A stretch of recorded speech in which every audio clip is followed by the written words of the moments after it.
Ser mãe no Brasil ainda significa enfrentar desafios que vão muito além da maternidade em si. Entre a sobrecarga e a desigualdade no mercado de trabalho, a violência e a ausência de rede de apoio e a necessidade constante de conciliar múltiplas funções, milhares de mulheres seguem buscando reconhecimento, proteção e dignidade. No novo episódio do Papo em Ordem, vamos discutir os avanços conquistados pelas mães brasileiras e os caminhos que ainda precisam ser construídos para garantir mais acolhimento, direitos e oportunidades. Seja muito bem-vindo ao videocast da OAB Pará, que promove debates sobre temas relevantes para a sociedade.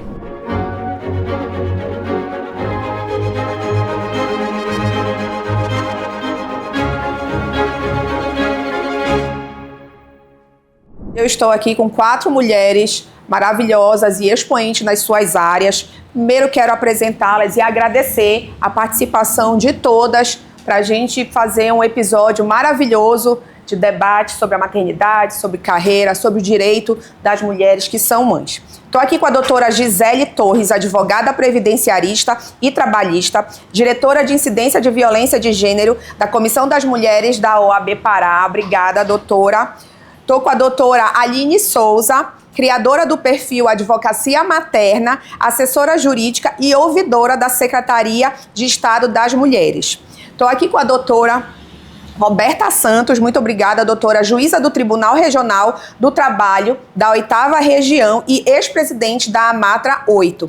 E estou com a doutora Reijane Oliveira, juíza auxiliar da Coordenadoria Estadual das Mulheres em Situação de Violência Doméstica e Familiar, que desenvolve um trabalho esplendoroso, no enfrentamento e no combate na garantia dos direitos das mulheres. Bom, eu gostaria de saber de vocês, que sabemos que, embora existam avanços legislativos importantes voltados para a proteção da maternidade, porque, na opinião de cada uma de vocês, a experiência concreta das mulheres ainda parece tão distante daquilo que está previsto no ordenamento jurídico? Doutora Gisele. Boa tarde, tudo bem? É um prazer muito grande estar aqui entre vocês, com mulheres potentes, e graças a Deus que a gente tem muitas mulheres potentes, isso faz toda a diferença. Os nossos avanços, a gente já avançou muito, mas a gente ainda tem muito que avançar. Eu falo isso como advogada e hoje em dia, eu já tenho 20 anos de advocacia, mas nem sempre as portas foram abertas. Muitas vezes eu aprendi isso, inclusive uso um jargão da doutora Carita. A gente precisa chegar muitas das vezes com o pé na porta mesmo, porque muitas das vezes a gente não é respeitada. Infelizmente, dentro dos tribunais, o que acontece? Quando a gente chega para fazer uma audiência, até hoje a gente é confundida com preposta, com estagiária, com acompanhante, com testemunha, principalmente se tiver um homem junto com a gente. Um homem sempre, o terno dele sempre chega na frente. A gente precisa sempre dizer que nós somos advogadas. Infelizmente, até hoje, a gente ainda precisa se identificar como advogada.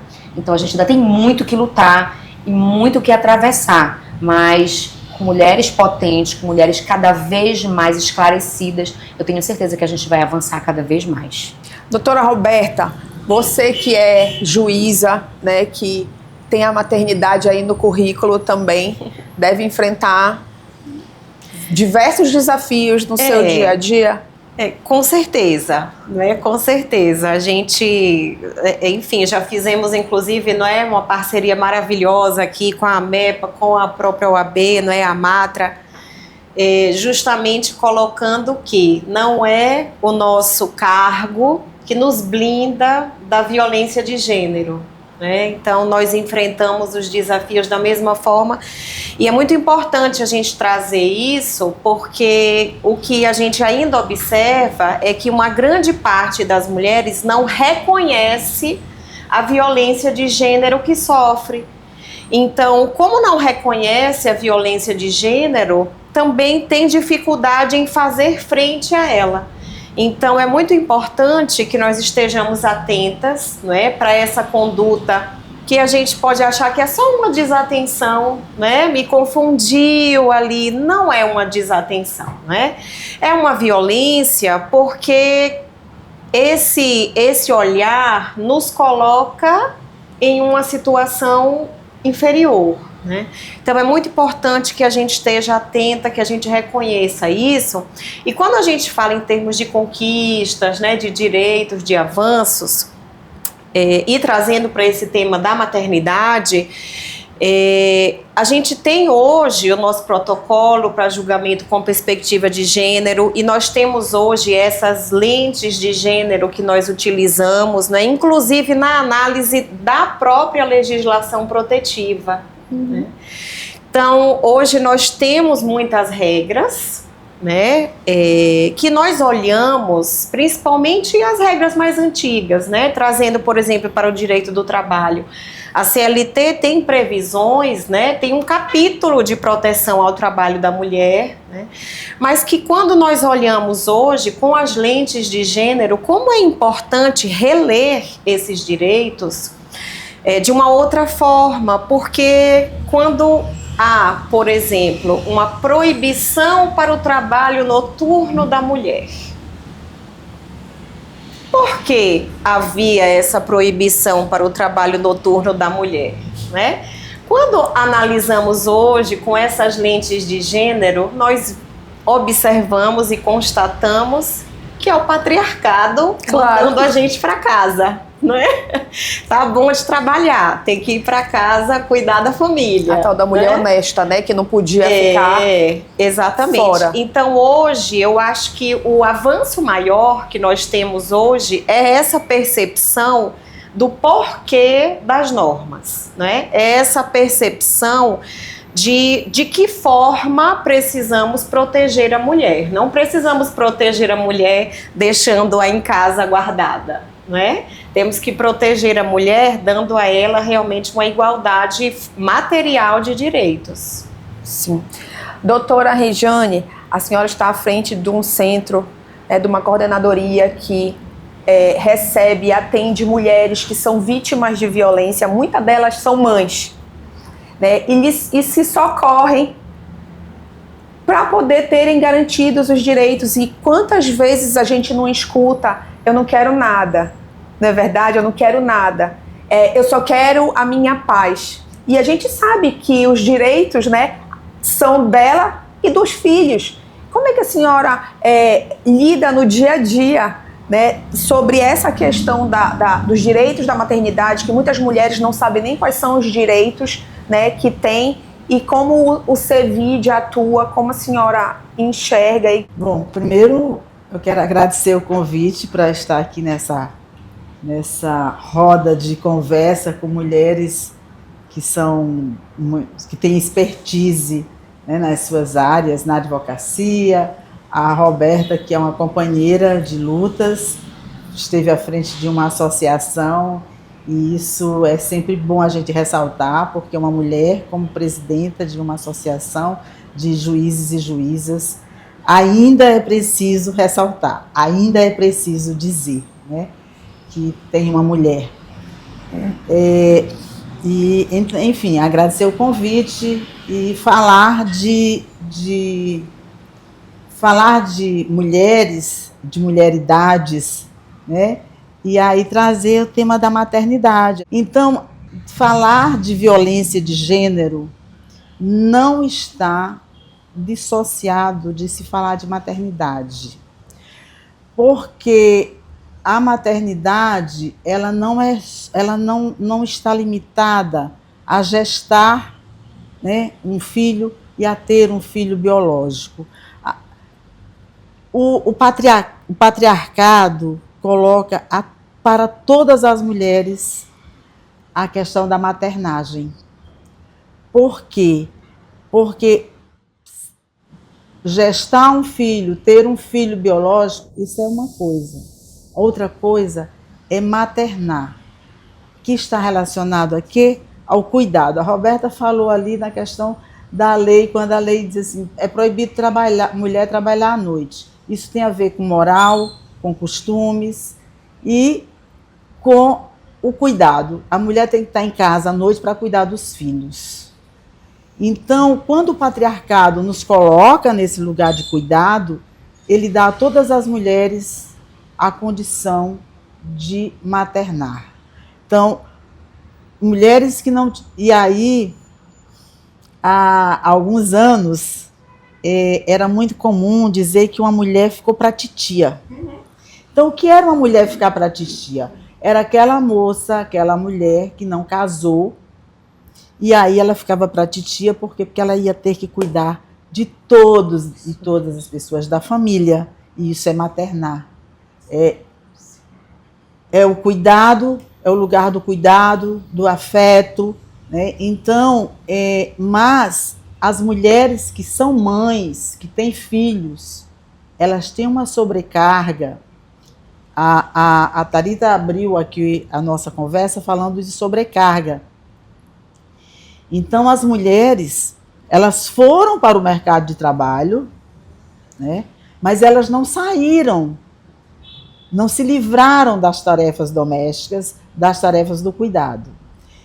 Embora hoje se fale muito de desconstrução das masculinidades tóxicas, mas a maioria dos homens ainda não se desconstruiu completamente para vir para dentro de casa assumir também as tarefas domésticas.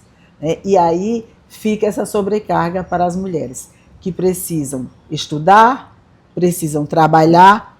Nós temos uma grande quantidade de mulheres que são mães solo, que têm que trabalhar para sustentar a si e a seus filhos e filhas, tem que cuidar dessas crianças, porque a maioria é da classe trabalhadora que não tem condições de pagar a outras mulheres, e quem vai cuidar quando a mulher tem condições de pagar? São outras mulheres que vão cuidar dos nossos filhos, das nossas filhas, né?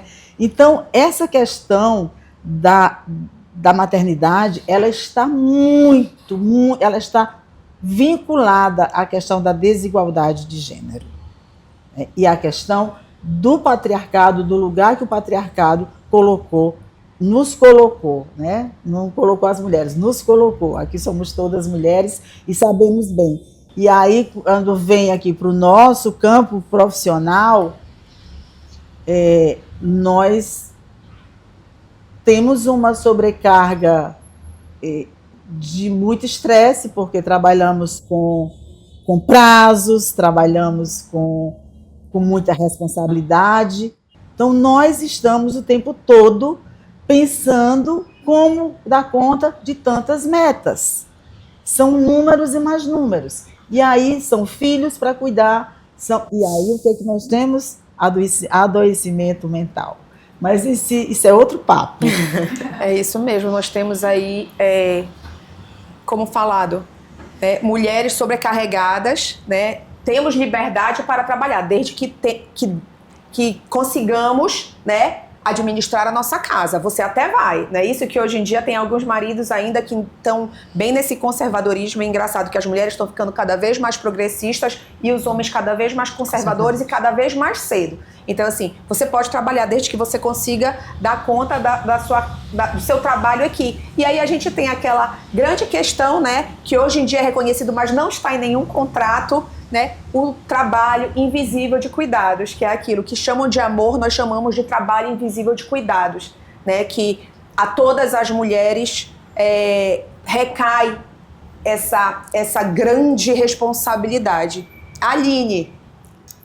Então, queria agradecer, né, primeiro ao convite, a pessoa da doutora Brenda, né, e a você também, Thalita, que já acompanha o seu trabalho aqui no sistema. Desde a comissão da Diana Nindeua, né, tu desenvolves um trabalho primoroso, né, em prol dos direitos das mulheres, sempre muito aguerrida, assertiva, uma inspiração para todas nós. Eu penso que nós estamos diante de um problema estrutural, né, construída aí por séculos.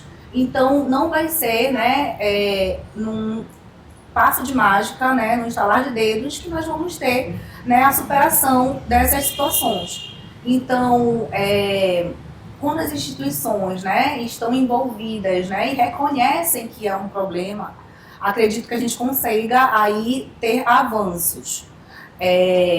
Além disso, a gente também precisa nos apoiar entre nós, né? Até porque a questão da culpa, ela vem muito da interação social das mulheres, né? Da culpabilização, né? Do julgamento, né? Daquela mulher que realmente quer sair, né? do ambiente doméstico, deseja galgar uma carreira, né? Deseja ali enfrentar, né? Todos aqueles problemas para se sobressair, né? Profissionalmente. E quando ela adentra, né, o mercado de trabalho, ela é julgada, né? E ela é julgada socialmente, e quando procura o sistema de justiça para tentar reaver, né, algum direito que ficou ali para trás, né, seja num processo de família, né, de pensão, de divórcio, ela já foi siliciada anteriormente, né? Então, quando a advogada, ela procura uma advogada, essa advogada tem que ter também essa lente, né, de acolhimento, né, uma lente ali de escuta ativa, porque ela é uma ponte para que se chegue num sistema de justiça um pouco mais equânime, né, equitativo, porque, como a doutora falou, o cargo dela não a blinda, né, de enfrentar os problemas. E as instituições também não são blindadas do patriarcado, da misoginia. Então, assim, a gente precisa realmente abraçar, né, essa mulher que vem aí, né, passando por dificuldades, passando por violências muitas das vezes naturalizadas que ela não reconhece, e o nosso papel enquanto operadores do direito, né, entendedoras, né, na tentativa aí de ultrapassar essas desigualdades, a gente coloca ali para ela a necessidade de realmente de ter um sistema de justiça com essa lente da perspectiva de gênero, né, de ter também com que essa mulher entenda que, ao adentrar no sistema de justiça, uma parte da vida dela, né, pode estar resolvida, mas ela também precisa se ver, né, enquanto mulher, para procurar, né, uma terapia, um psicólogo. Né? A gente tem atendimentos de mulheres que sequer sabem o valor mensal dos gastos da sua casa, né? Porque não tem o controle ali, né, do que entra, do que sai. Então também a gente indica que ela procure uma profissional da contabilidade, né? Então o sistema de justiça ele não vai dar conta de tudo, né? Sim. Então as outras áreas do conhecimento, elas também são bem-vindas, né? No momento ali de ruptura, né, de quebra de paradigma e de uma nova realidade, que é possível sim você olhar, né, para frente e ver que eu posso dar conta, né, e ver que é possível seguir adiante. E como é difícil essa ruptura, né? Porque o patriarcado está em todas e todos, né? O patriarcado está em nós, então a mulher que não reconhece, não acredita nas suas potencialidades, né? E também está nos homens, porque ninguém quer ceder do seu lugar de privilégio, Claro, não é verdade? Então, se eu nunca fui responsável pela casa, o que eu vou ser agora, né? Então, realmente é necessário um esforço e essa parceria, porque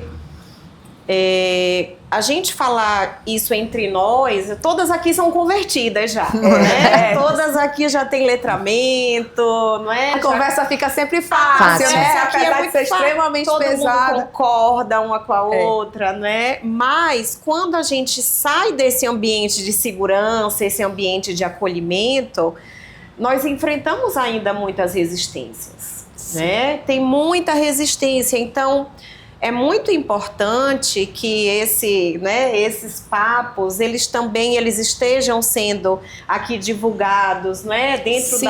enfim, para a advocacia, para a magistratura, para a sociedade em geral, porque a gente precisa desconstruir isso também nos homens, né? Quando a gente fala de feminismo, quando a gente fala de equidade de gênero, na verdade nós estamos falando de uma sociedade melhor, né, para todo mundo, de uma sociedade que funciona melhor. E um ponto que tem me atravessado muito né, é essa questão do dinheiro, mulheres e dinheiro, mulheres e trabalho. Né? Porque a questão do trabalho, ela é colocada como transversal para políticas públicas.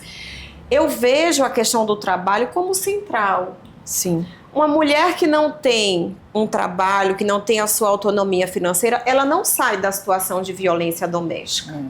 Fica muito Né? mais difícil. E quando ela tem, já é difícil Já, de sair, justo. porque a dependência emocional é muito difícil de sair. Imagina essa mulher que não tem, porque Às assim, vezes até mais difícil. esse Muito machismo mais. ele é muito estrutural, ele acontece dentro da nossa casa, ele acontece no nosso trabalho, ele acontece na escola. A OAB está com um projeto que ela vai até a escola. E nós temos feito palestra para crianças e adolescentes. E tu escuta cada coisa do adolescente, então tu diz assim, eu preciso vir aqui. Ah, por que tu tá vindo na base? Os moleques não entendem. Entendem sim. Entendem. Eu digo que eu tenho em casa uma mini feminista. Aí a gente reúne as nossas mini feministas e elas conversam, e elas falam coisas que é assim, aí tu olhas assim, elas têm 12, 14 anos, e diz assim, na minha época eu nunca falava uma coisa dessa. Ou seja, o nosso trabalho tá dando certo e ele precisa reverberar com nossos filhos também, com nossos maridos, com os nossos pais, porque a gente precisa multiplicar cada vez mais isso. E às vezes é com muita dificuldade.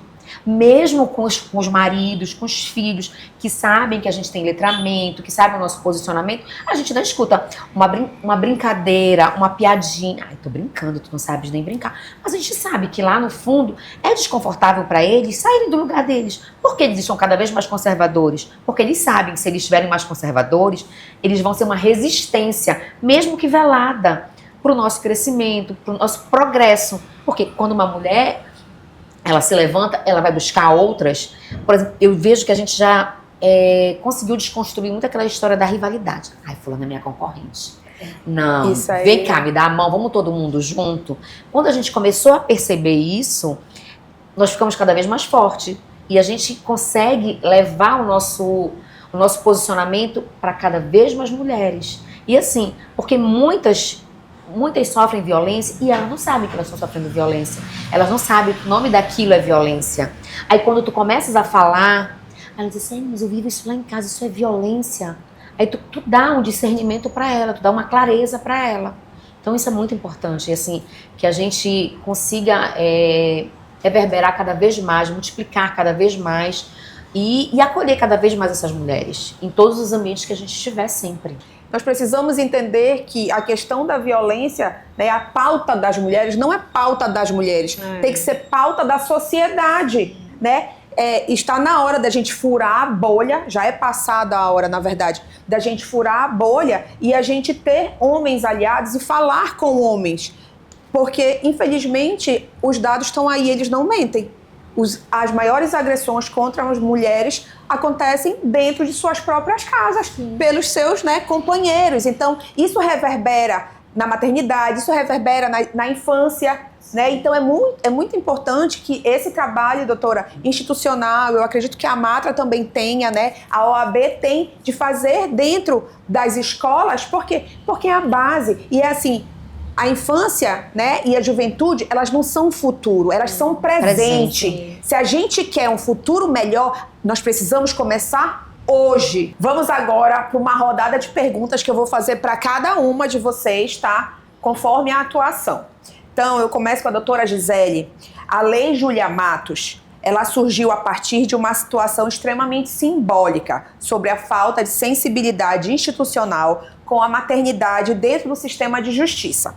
Na prática, o que esse episódio revelou sobre a cultura jurídica brasileira? E engraçado, já tem anos que essa lei foi promulgada, né? Mas ela ainda continua. A gente ainda passa por algumas resistências. Inclusive, nós tivemos um fato no nosso TRT aqui, que uma mulher grávida foi solicitar a transferência de uma sustentação, de um julgamento de um processo em virtude dela estar grávida. E, infelizmente, o magistrado, que era um desembargador, na verdade, disse que gravidez não era doença e que outra pessoa podia representar. E, assim, virou notícia nacional, né? Inclusive, esse desembargador pediu, foi aposentado logo depois, em virtude de tudo que aconteceu, acredito eu, né? Então, assim, e esse ano nós tivemos um outro fato de uma mulher grávida que foi entrar num presídio E ela foi obrigada uma advogada. Ela foi obrigada a passar no raio-x. E a gente sabe Ou seja, a lei, ela tá aí, mas infelizmente a gente ainda tem que lutar para que ela seja aplicada nos dias de hoje, 2026. A gente sabe o que aconteceu, a Lei Julia Matos nasceu justamente quando uma advogada grávida, que precisava sustentar, precisou esperar um dia inteiro, e ela saiu de lá direto para a maternidade, porque a gravidez dela era de risco. A filha dela, mesmo assim, nasceu ainda com prematuridade e passou por tudo que passou, e ela lutou. E essa lei foi promulgada, que ela garante justamente o estacionamento, o direito a uma vaga de estacionamento dentro dos fóruns, que inclusive nós conseguimos em Ananindeua. Conseguimos, depois de muita luta, não conseguimos ainda no TRT de Ananindeua, que ainda não temos lá, infelizmente, mas continuamos lutando por isso. Garante também a inversão de pauta, garante, né? No caso de gravidez, garante também a suspensão dos processos, mas infelizmente até hoje a gente continua tendo que lutar por isso e demonstrar o óbvio, porque a nossa realidade ainda é essa. Tivemos avanço? Tivemos. Tem um lugar que funciona? Tem um lugar que funciona. E assim, na maioria das vezes, os lugares que funcionam, eu não queria dizer isso, porque assim, é como se a gente estivesse dentro da nossa bolha. Funciona onde tem mulheres.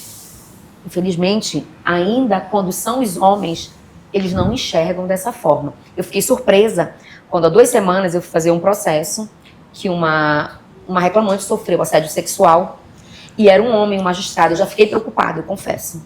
Só que, para minha surpresa, ele disse: doutora, vamos aplicar o protocolo do julgamento com perspectiva de gênero. Aí eu, vamos, com muita felicidade. Porque assim, eu sei que a gente não deveria pedir, porque a gente tem uma instrução do CNJ que diz que tem que ser aplicado. Mas, infelizmente, isso não acontece. Então, a gente pede. E quando a gente pede, muitas das vezes, o magistrado passa direto. E quando tu encontras um homem, porque eu esqueci que ele era juiz naquela hora, eu vi que era um homem, que estava dizendo assim: doutora, vamos aplicar. Olha, eu chamei só aqui ela, porque eu queria conversar com ela. Porque, assim, ela ainda está afastada do trabalho, até hoje não conseguiu voltar para o trabalho. E ele fez tudo separado. E foi muito bacana. Então, assim, quando tu enxergas que a coisa funciona, é uma alegria muito grande. Porque é claro que a gente está trabalhando ali, mas a gente enxerga o lado social. Ainda mais quando é uma mulher. A gente enxerga mais ainda. Então, assim, a gente ainda tem muito que avançar, mas a gente já avançou bastante. E eu espero que a gente continue avançando. E, assim, eu tenho muito orgulho de dizer que a nossa casa, a OAB, ela é muito aguerrida na questão das prerrogativas. Então, assim, aonde a gente está, a prerrogativa está junto com a gente. E, assim, dentro da prerrogativa foi criada uma coordenadoria que é justamente para acolher exclusivamente as mulheres. E elas funcionam. E, assim, quando a gente anda prerrogativa com a coordenadoria e com a CMA, a coisa funciona e fica muito forte. Então, assim, é um orgulho que eu tenho muito grande da nossa casa, de falar que as nossas prerrogativas funcionam muito bem ao lado da coordenadoria e ao lado da CMA. Então, assim, eu tenho muito orgulho disso. Que bom. E é prerrogativa, as pessoas confundem, né, com privilégios. Não, a prerrogativa é justamente para garantir, né, o acesso à justiça ao jurisdicionado. Porque se a advocacia é a voz da sociedade, se você simplesmente cerceia a advocacia, você está cerceando o direito da sociedade. E não é privilégio, nunca foi. E a Lei Julia Matos, né, foi dada no nome, né, da filha da ministra atual ministra Daniela Teixeira, que ela saiu, né, precisou ficar horas ali a fio, saiu direto para a maternidade e a menina ficou, e a criança ficou ali na UTI. Ficou. Né? E aí precisamos, assim, de uma vez por todas entender que prerrogativas não são privilégios, prerrogativas são direitos garantidos por lei. Doutora Roberta, a minha pergunta vai para você. Muitas mulheres relatam que a maternidade representa um marco de desaceleração na carreira. O direito do trabalho hoje consegue enfrentar essa desigualdade de maneira efetiva? Deixar isso só para o coitado do direito do trabalho é muita coisa, né? Porque essa desigualdade e esses estereótipos, né? E toda essa sobrecarga que a maternidade traz para qualquer mulher, como a doutora falou, é uma questão estrutural. né? Então, o direito do trabalho, sim, ele tenta fazer frente a isso, não é? Mas eu acho que mais importante, como eu coloquei, mais importante do que as normas, nós precisamos realmente trazer política pública de efetividade, Sim, né? De equidade de gênero, porque que já existe norma dizendo que a mulher não pode ganhar menos do que o homem, existe. Alguém aqui vai discutir isso? Não vai. E por que nós ainda ganhamos menos? Né? Por quê? Então, a gente tem que olhar mais longe, a gente tem que olhar o problema mais fundo. A gente não ganha menos porque o patrão contrata, como eu lembro que passava um recorte de uma novela com o Lima Duarte, em que tinha uma cena, uma novela dos anos 80, uma cena em que ele estava contratando mulheres e dizendo, não, mulher aqui ganha metade, né? Mulher ganha metade do salário, porque era assim. Hoje, eu acho que ninguém discute mais que isso é ilegal, que isso é absurdo. E como é que a gente ganha menos? É porque a mulher, ela não é promovida. Por que ela não é promovida? Né? Muitas vezes porque realmente ela não tem o mesmo nível de horas de trabalho disponível, né, que o homem tem.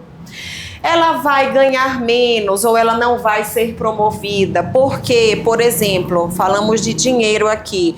Imaginem uma mulher que trabalha no mercado financeiro, um ambiente majoritariamente masculino, né, a dificuldade de progressão que essa mulher tem. E eu até, né, cortando na carne aqui, digo que para a magistratura nós também temos a mesma barreira. Sim. No nosso TRT, por exemplo, nós temos, né, uma determinada quantidade de colegas que recusam promoção.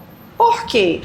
Porque hoje eu sou juíza titular de Tucuruí, de uma vara, né, de uma comarca do interior. Então, estar em Tucuruí, prestando a jurisdição em Tucuruí, implica toda uma alteração na minha dinâmica familiar. Tem muitas mulheres que não estão dispostas a isso, né? Então, sempre que eu falo sobre essa desigualdade de gênero, eu trago o exemplo também para a magistratura, também para o TRT, porque nós também enfrentamos desafios, né? Quem recusa a promoção não é homem, é mulher, né? Então, nós também temos essa dificuldade de progressão na carreira, assim como a maternidade expulsa as mulheres do mercado de trabalho. Sim. Né? Depois que se torna mãe, voltar para o ambiente doméstico depois do horário comercial, porque ela vai ter que suprir a ausência daquela trabalhadora que está lá cuidando dos filhos dela. Ela não pode ir para um networking depois do trabalho, porque não tem quem fique com os filhos, porque acabou o horário de trabalho da funcionária que está com os filhos. Então, assim, são muitas barreiras ali que fazem com que ela acabe, né, aquela corrida lá que a gente vê, né, nas redes sociais, a mulher correndo, cheio de mala com os filhos, e o homem correndo lá livremente, sem nenhuma amarra. Desculpa, né? interromper, mas é porque a senhora falava, né, da ministra Carmen Lúcia. Sim. Viralizou recentemente uma fala da ministra Carmen Lúcia sobre o Clube dos Charutos, né? Então, esses ambientes corporativos, né, aquela reunião em que você realmente vai galgar aquela promoção, aquela coisa na política, né, os arranjos políticos a gente sabe que são feitos por trás, não é? São ambientes muito masculinos. Exatamente. Nas nossas associações, quem é que tem mais acesso na hora das promoções, a quem vota nas promoções? São os que estão lá na bola, dizer que é na bola, né? Os amigos da bola. É no futebol onde essas coisas acontecem, né? Geralmente, quando é qualquer coisa, associação, comissão de mulher, eles já tendem, né, a frivolizar, né? Durante anos, a Comissão das Mulheres e Advogadas era dita assim, é o chá das 5. E aí, quando viram que não tinha nada de chá das 5, era todo mundo aguerrido e lutando por direitos, aí, peraí, a gente não pode mais falar. Pode até pensar, porque eu tenho certeza que ainda pensam, mas falar já não podem, porque aí vê que, né, o que tem de trabalho aqui e a gente precisa fazer isso. Porque se a gente for prestar atenção, né, as mulheres são maioria no mercado de trabalho e as mais capacitadas.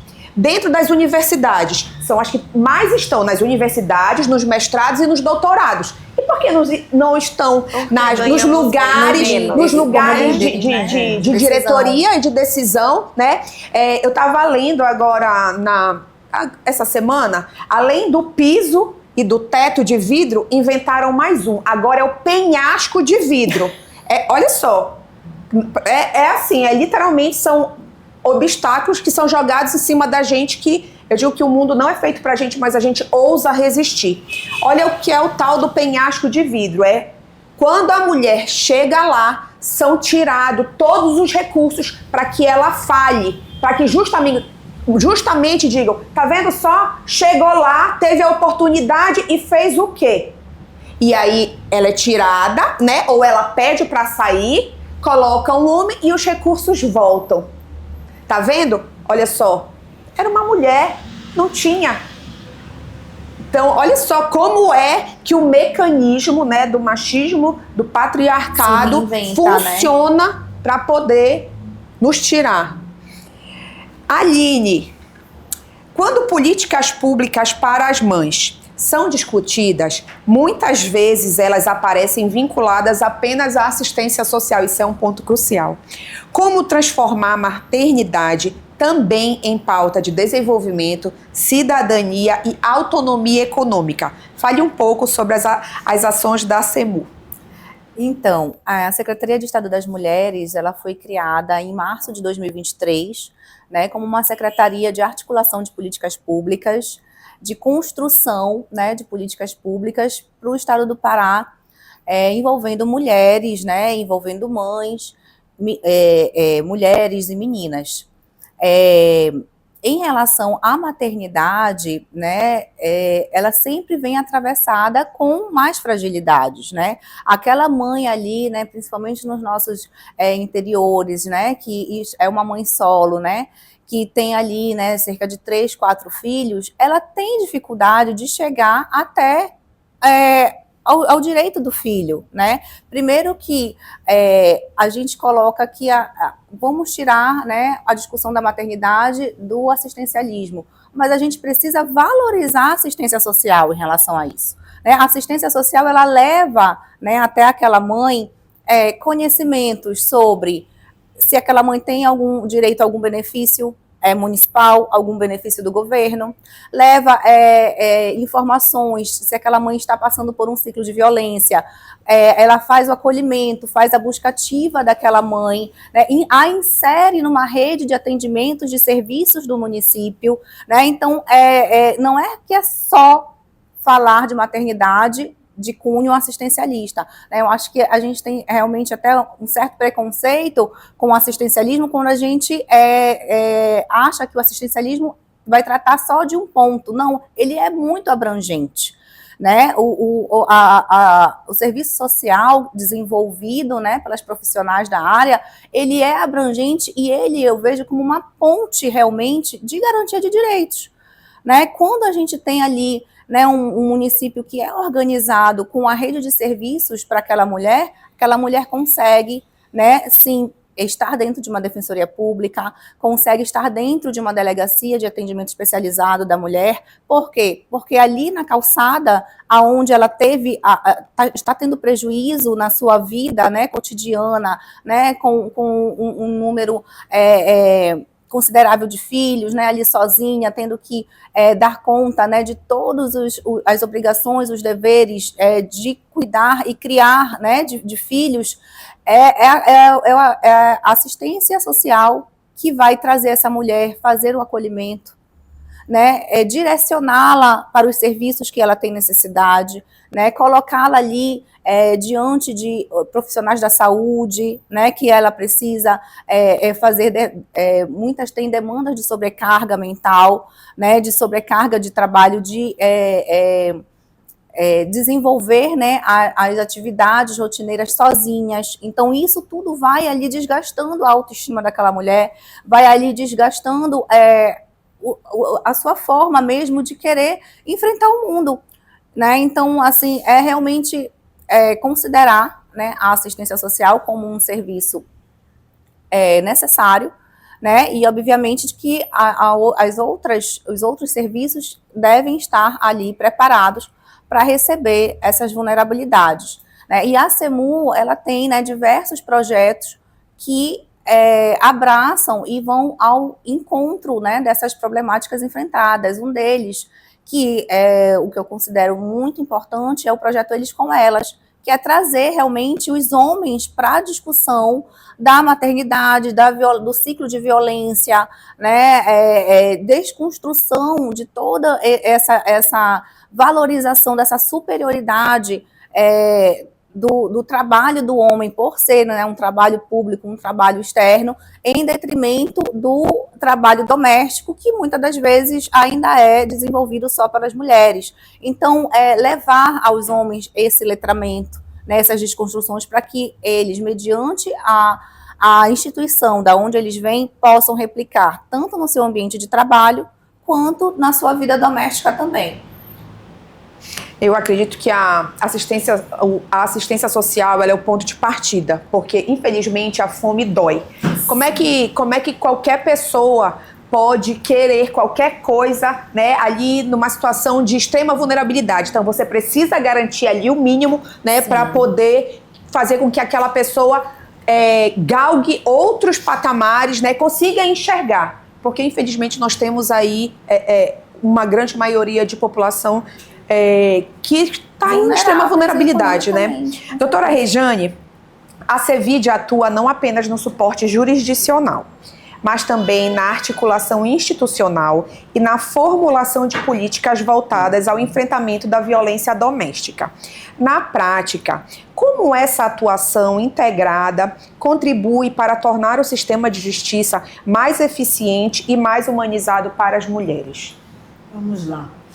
Essa atuação integrada, ela vem normatizada na própria Lei Maria da Penha, que é um microsistema, né, que para o enfrentamento à violência doméstica e familiar. Vejamos que é um recorte da violência de gênero, né, que é a violência doméstica e familiar contra a mulher e relações íntimas de afeto.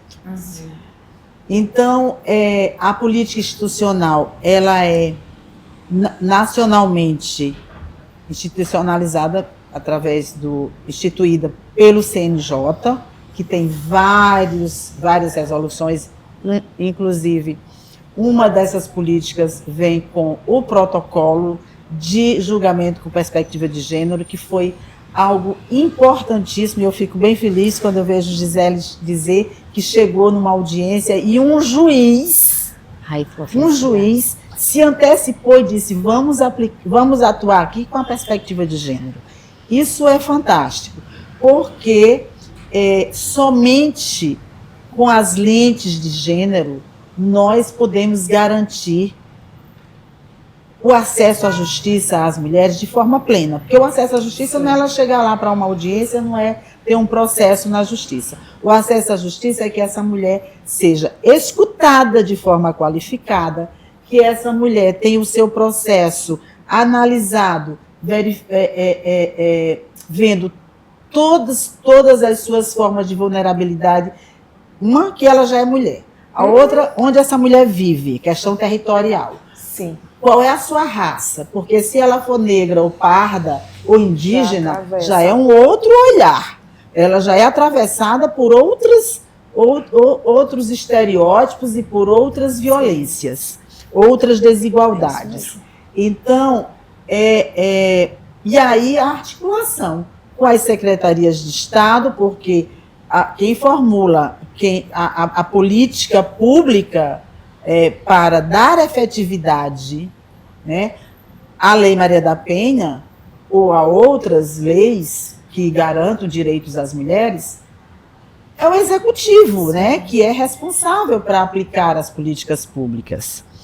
Então, isso é uma coisa que a gente precisa, e nós estamos no ano eleitoral, então nós precisamos fazer esse debate para que os políticos se atentem que não dá mais para não ter orçamento, dotação orçamentária destinada às mulheres. As secretarias da mulher, se você for ver o orçamento de uma secretaria da mulher, ele é insignificante. Insignificante, por quê? Porque nós continuamos sendo a maioria da população, a maioria das eleitoras, mas quando fala de pauta de mulheres, quando fala de direitos das mulheres, são colocados como coisas menores. Né? Hoje, o que nós temos muito nos processos de família, e vocês que são advogadas devem estar vendo muito isso, é a violência vicária. Sim, Né? absurda. Então, se utiliza dos filhos para atingir as mulheres. Então, vejam como o machismo, a misoginia, o patriarcado, eles vão mudando as tecnologias. Vão se sofisticando. Vão né? sofisticando as formas de atingir, de ferir as mulheres. Né? E aí vão para onde? Para os filhos, que é um lugar que a mulher ela é capaz de abandonar qualquer coisa para garantir os filhos. É porque o filho, ele te dá muita força, Uhum. mas ele também te Fragiliza. coloca Num numa situação lugar- muito vulnerável. Exato. Né? Ele é o teu ponto forte e o teu Do ponto, ponto fraco. fraco, É. exatamente. E aí é de uma crueldade sem tamanho, né? Porque você atingir uma mulher através de crianças, né? Crianças. E a gente viu casos horrorosos. Bárbaros. Né? Matar filhos para deixar a mãe, aquela mulher, o resto da vida Pra matar se em culpando, vida, né? Exato. Pra Então, matar em como vida. as mulheres são culpabilizadas por tudo? É. As mulheres são culpabilizadas porque resolvem ter filhos e aí elas são penalizadas porque aí elas não vão conseguir progressão nas carreiras, porque elas não podem exercer uma chefia, uma função gratificada, que a Roberta estava falando, como ganha menos. Não, o salário ali é o mesmo, mas aí ela não vai conseguir ter uma função gratificada porque precisa ficar, não tem hora para sair. E aí ela precisa ter horário para sair, porque ela tem que buscar filho na escola, porque ela tem que fazer o jantar, porque ela tem que cuidar do filho. Aí a mulher é penalizada, por quê? Porque se exige muito mais qualificação. Hoje a mulher não basta ter uma graduação. Ela precisa ter mestrado, doutorado, pós-doutorado, e aí o filho fica para mais distante. Sim. Né? Fica para mais distante. Aí quando ela vai ter esse filho, aí vem uma série de outras complicações, essa mulher vai ser penalizada também por isso. E a mulher é apontada também se ela resolve não ter filhos. Ela não pode dizer que não quer ter filho, porque romantizou-se a maternidade. Né? Romantizou. E o que nós estamos dizendo aqui? Que a maternidade assim, ela traz a dor e a delícia, né? De ser mãe. Por quê? Maravilhoso, o amor dos filhos, tudo. Mas a gente conversou aqui do que isso traz também de sobrecarga, de cansaço extremo, né, de adoecimento, porque a mulher não consegue deixar de trabalhar. Enfim, então o que o patriarcado fez? Primeiro ele disse, mulher vai ter que ser mãe. As mulheres têm que ser reprodutoras. Sim. Aí, mais adiante, vem vem Revolução Industrial, vem toda essa coisa assim, exige que a mulher vá para o mercado de trabalho, porque o homem não dá conta de sustentar a família sozinho, aquele provedor que sustentava, que provia toda a família sozinho, hoje ele não dá mais conta. Mais. Né? Não. Aí a mulher vai para o mercado de trabalho, mas aí ela vai com essa sobrecarga. Eu penso que essa forma, né, do homem tratar os filhos com violência, tratar a mulher com a violência, isso é um retrato também, é um produto também do patriarcado, porque isso retrata a masculinidade frágil, né, que é um problema a ser enfrentado não só entre mulheres, mas principalmente com os homens. Então, trazê-los para discutir ciclo de violência, discutir parentalidade, né? A Constituição de 88, ela trouxe que deveres e obrigações da família é dever de todos, né? Das crianças é dever da família. Então, e aí a gente começou a lançar luz, tirando o homem como mero visitador daquela família, né? Sim. Daquelas crianças. Mas ao longo do tempo, dos anos, a gente começou a discutir o que? Guarda compartilhada, né? Tem a questão agora do aumento da licença paternidade, né? Exatamente. Não à toa a diferença, né, desigual de 120, podendo ser até 180 para a mulher, e de 5 dias, que agora, né? O que é que a lei está dizendo? Não é isso, não é isso. Olha aí a sobrecarga. A lei está dizendo. Cuida que o filho cuida, e o pai exatamente. continua. E olha, gente, eu ficaria aqui horas, mas nós já estamos nos encaminhando para o final. E aí eu vou fazer uma última pergunta para todas, tá? Pra gente ser bem breve, e aí já pensem que eu vou querer uma dica, já fiquem pensando aí, que depois da resposta eu vou querer uma dica de filme, série, livro sobre a maternidade que vocês queiram. E a pergunta é a seguinte: o que representa hoje para vocês uma maternidade digna do ponto de vista jurídico e social? Nossa, $1 milhão, né? Quem acertar $1 milhão? Olha, eu acho que um grande avanço seria se a gente visse o protocolo com perspectiva de gênero, né, do CNJ, sendo aplicado, né, de forma irrestrita. Sem a gente precisar pedir, seria um mundo ideal materializado, ou seja, toda a maternidade seria vista, todas as vulnerabilidades deixariam, olha aí, gosto. E o protocolo, ele foi construído ali para magistrados, né?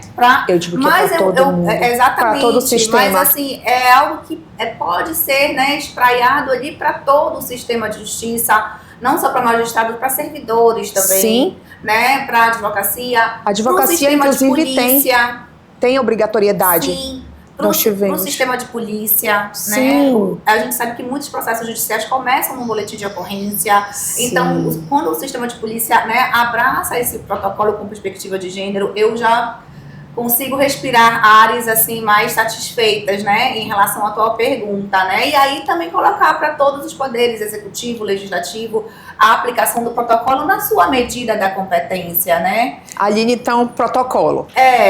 Acho que está mais próximo da gente e a gente consegue aí, né, palpar mais. Doutora Roberta. Eu traria 2 pontos. Primeiro, eu acho que o efetivo exercício da coparentalidade por homens e mulheres, sim, eu acho que isso daria para as mulheres, né, que têm um parceiro, enfim, eu acho que daria uma segurança e uma tranquilidade, uma oportunidade realmente de exercermos as nossas potencialidades profissionais, né?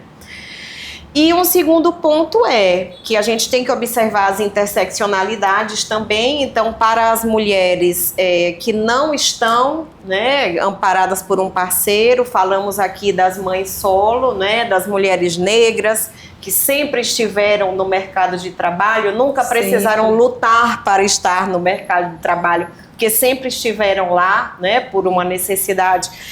Então, para essas, eu acho que política pública de amparo à maternidade. Eu acho que precisamos de mais creches, acho que precisamos de locais para acolhimento de idosos, porque essa responsabilidade também recai sempre sobre a mulher, né?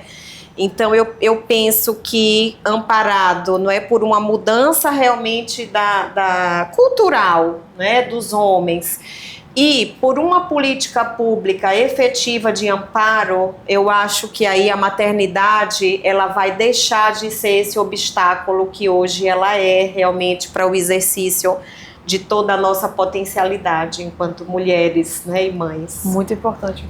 Puxando o link da Aline e da Roberta, que essas leis sejam aplicadas. Porque a gente tem muita legislação, muita, mas infelizmente elas são pouco aplicadas. E quando são aplicadas com deficiência. Quantas vezes a gente vê, normalmente eu faço advocacia para reclamante. Então, assim, a maioria das vezes de uma mulher, quando ela teve o filho, ela está trabalhando de carteira assinada, ela teve o filho e ela foi afastada porque ela vai receber o salário de maternidade. Antes de terminar o salário de maternidade, ela procura o escritório e diz assim, eu não vou voltar mais. Por quê? Porque eu não tenho com quem deixar meu filho, porque o meu marido disse que ele vai tomar conta da casa. Ou então, quando ela chega para trabalhar, mudam de função. E mudam de função justamente para que ela peça demissão. Sim. Para que ela enxergue, né? que ali não é lugar para ela. Sim. Por exemplo, no meu escritório só tem um homem que trabalha comigo, que é meu sócio. Eu só contrato mulheres. Aí tu diz assim, mas tu tá fazendo o inverso? Eu disse assim, quantas vezes a gente foi pro mercado de trabalho e a gente não foi contratada porque a gente era mulher, porque a gente tinha TPM, porque a gente tinha filho. Aí o que eu digo? Eu até te faço uma brincadeira. Eu digo, eu não contrato o homem porque o homem tem a bola, ele bebe, ele enche a cara. Segunda-feira ele não vai trabalhar porque ele tá de ressaca. Eu não tenho direito de fazer isso? Eu tenho. É preconceituoso. Não mas vejo. assim, aí quando eu falo isso...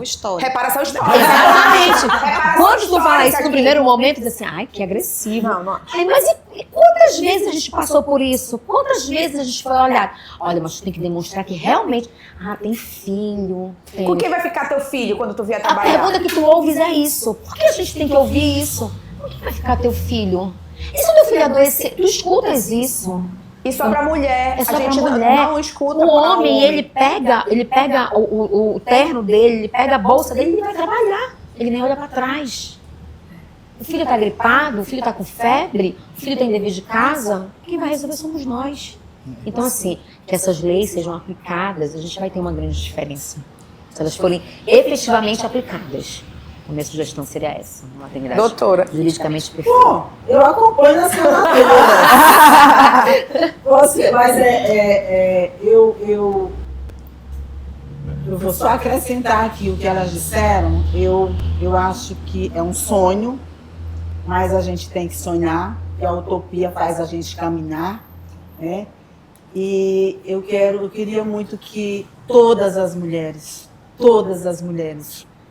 na hora do parto, fosse atendida com a dignidade que aquele momento exige, né? Que não fosse negada uma anestesia a uma mulher que precisa de uma anestesia porque ela é negra e criou-se um mito de que as mulheres negras são mais resistentes à dor. Absurdo. Então eu queria muito que todas as maternidades, todos os hospitais atendessem as mulheres na hora da maternidade, nessa hora tão importante para aquela mulher, com dignidade, com respeito, garantindo um direito, só isso, garantir direito.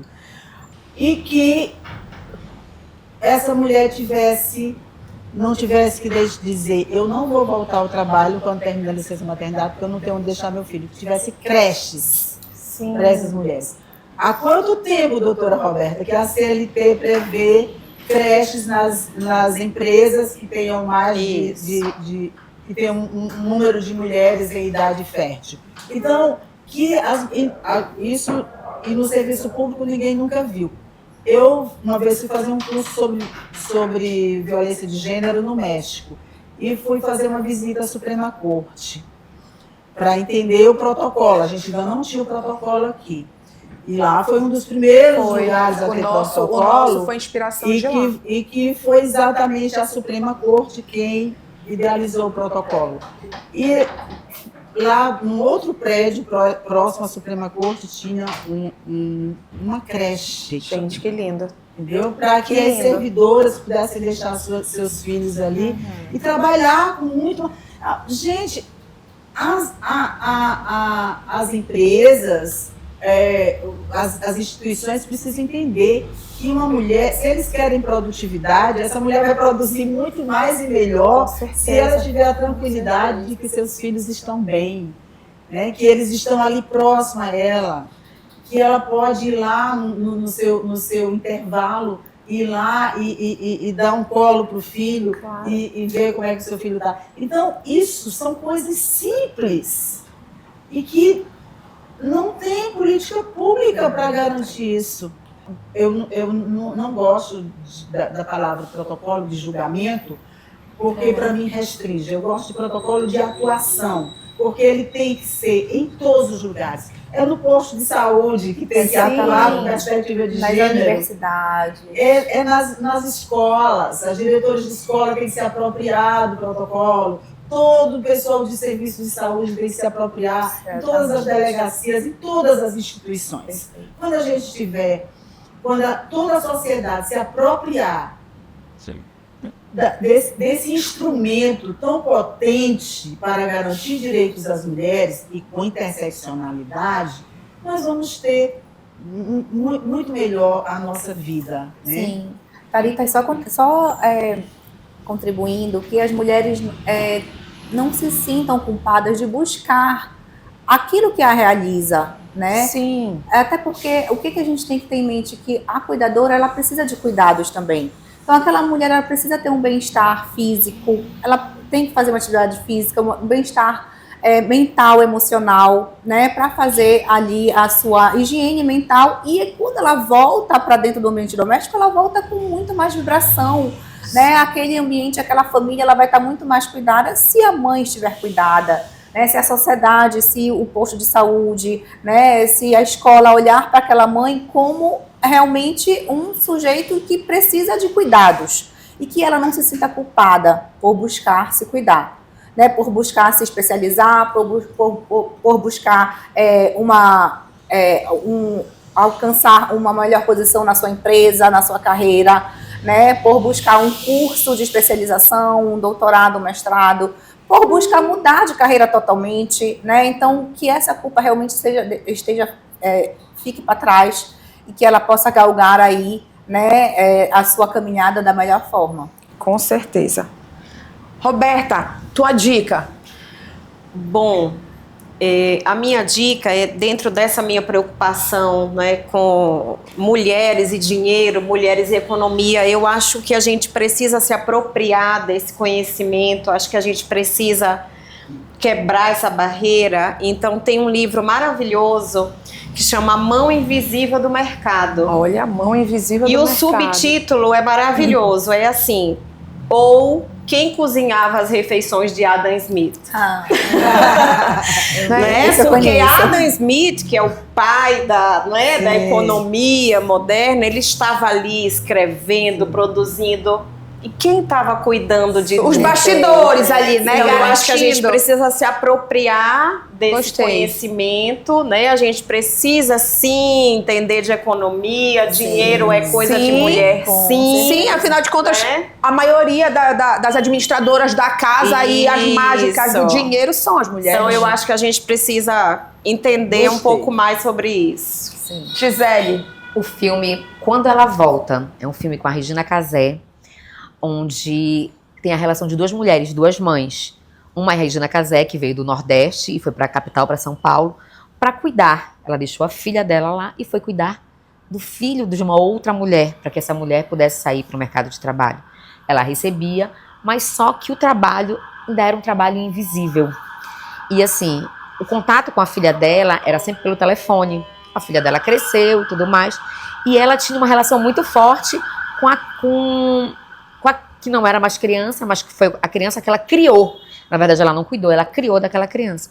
E a filha dela veio para a capital, foi para São Paulo para estudar. Foi fazer vestibular para estudar. E no desenrolar do filme, ela descobre que a filha dela já tinha um filho. E que a filha dela ia viver a mesma coisa. Então ela disse assim: não, nesse momento eu vou sair do meu trabalho e eu vou cuidar do meu neto, porque eu não cuidei da minha filha. Ou seja, é uma cadeia. Sim. E a gente sempre está se dando a mão. Uma mulher sempre está cuidando da outra, ou então a gente consegue sair porque tem uma outra mulher que está lá cuidando dos nossos filhos, cuidando da nossa casa, cuidando da nossa vida, porque a gente acaba tendo alguém que cuida sempre da gente, e sempre é uma mulher. Então a minha dica é essa. Doutora Rejane, uma dica. Olha, eu vou indicar um filme muito antigo, acho que é década de 90, mas é um filme que me impactou muito. Nunca Sem a Minha Filha. Nunca Sem a Minha Filha. É um filme... Ai, já arrepiei só com o nome. É um filme porque ele mostra a diferença cultural, né? Uma mulher ocidental e que casa, conhece o namorado na universidade nos Estados Unidos e vai com ele morar na terra dele, que era um dos países árabes, que eu não lembro agora qual é, porque eu vi esse filme na década de 90, então, ele me impactou muito.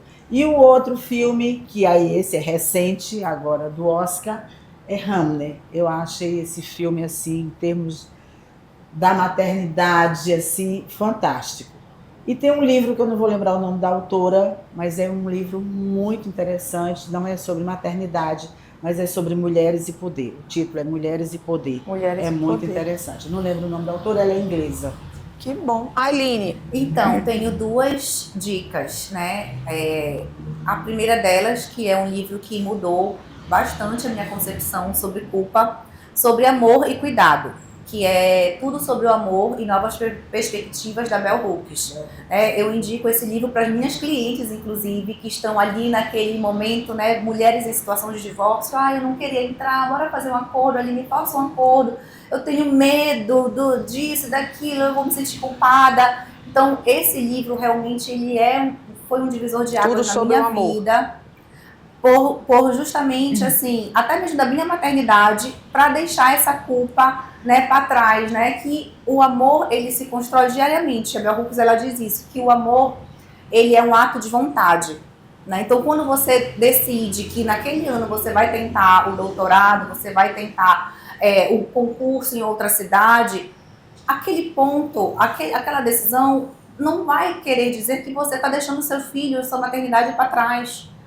Porque ela diz que esse sentimento amor é um sentimento de construção, né? Que não são decisões que podem mudar a sua vida ou não, que vão determinar o quanto você ama ou não o seu filho, o quanto você coloca a sua maternidade ou não como centro da sua vida. Então esse livro é realmente muito bom, eu gosto muito de indicar ele. E o outro, né, é uma série que é Doutora Chá. Hoje se fala muito em doramas, né? Doramas, a Doutora Chá é uma mãe, né, casada ali naquela família convencional, né, no Oriente, né, passa ali na Coreia o filme, né, e ela é formada em medicina, mas ela passa 20 anos dentro do ambiente doméstico sem desenvolver a profissão. E depois ela chega num ponto de vida que ela diz, não, eu quero me separar, eu quero voltar para a profissão. E a história começa a se desenrolar, né? Então, traz à tona também o etarismo, traz à tona ali a quebra do vínculo, né, com o marido, que já é um médico renomado, já alcançou ali, né, na sociedade a sua posição financeira, a sua posição de status. Então, ela traz isso, né, de uma forma muito competente, né? A série traz isso de uma forma muito elucidativa e com um pouco de humor também, né, Thalita? Que a gente fala que muitas das vezes a gente quer assistir essas séries, mas elas nos atravessam, nos emocionam, né? E a gente fica angustiada. E a série, ela traz esses pontos que precisamos rever realmente no nosso dia a dia, mas com um certo bom humor ali que faz a gente até relaxar e descansar. Olha, a minha uma série na Netflix que chama The Big C. Traduziram para Aquela Doença com a Letra C, que é uma história, tá? É uma série que é de uma mãe, uma mulher que descobre que tá com câncer, e a partir do diagnóstico ela decide fazer tudo que ela sempre quis e sempre não pôde porque tinha alguma coisa. E assim, é fantástica a série, são momentos extremamente emocionantes, né? Vai chorar, mas é aquele negócio, é uma leveza e tem comédia e é muito bacana. Então, assim, assistam, viu, que vocês vão gostar. Adorei todas as dicas e eu queria agradecer, já estamos no final, já estamos ali em cima.